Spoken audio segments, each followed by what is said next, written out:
Dette er Junior Masterchef. Hej, velkommen på køkkenet.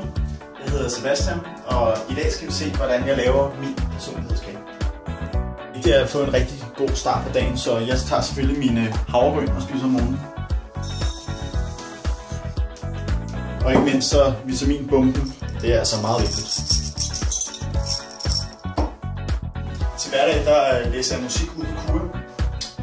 Og mit hovedinstrument det er guitar, og jeg spiller også noget klaver, så det skal selvfølgelig også i kagen. Folk der kender mig, de synes at jeg er relativt rar at være sammen med, og heldig at være sammen med, og jeg er meget venligt. Jeg må dog indrømme over for mig selv, at når det står til spil og sådan, så er jeg noget af en dårlig taber. Jeg hader at tabe. Ligesom så mange andre personer, så er jeg altså også en person, der er lidt følsom. Senest da min kæreste fra mig, der havde jeg altså brug for det salte tårer.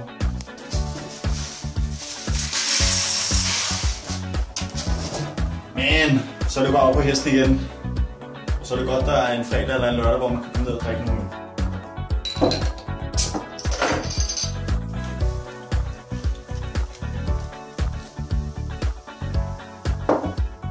Når man så ligger der en lørdag morgen kl. 11 med de stridede tømmermænd, og bare ikke orker noget, men alligevel skal ud og rydde op, så skal jeg nok gøre det, for jeg er ikke den, der springer over, hvor gader er lavest. Om eftermiddagen, der kan jeg godt lide at bruge tiden på at gå til lidt sport.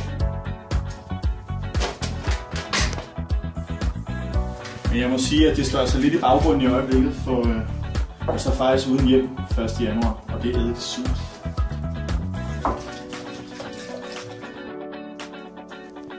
Sådan en personlighedskage her, den har det med, at den skal have en helt perfekte temperatur. Og det er altså 180 grader, som højden er. Tænder lige en gang.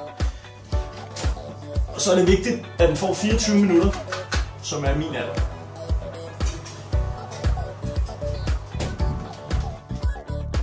Jeg håber, I har nydt opskriften på min personlighedskage. Den smager rigtig godt bagt.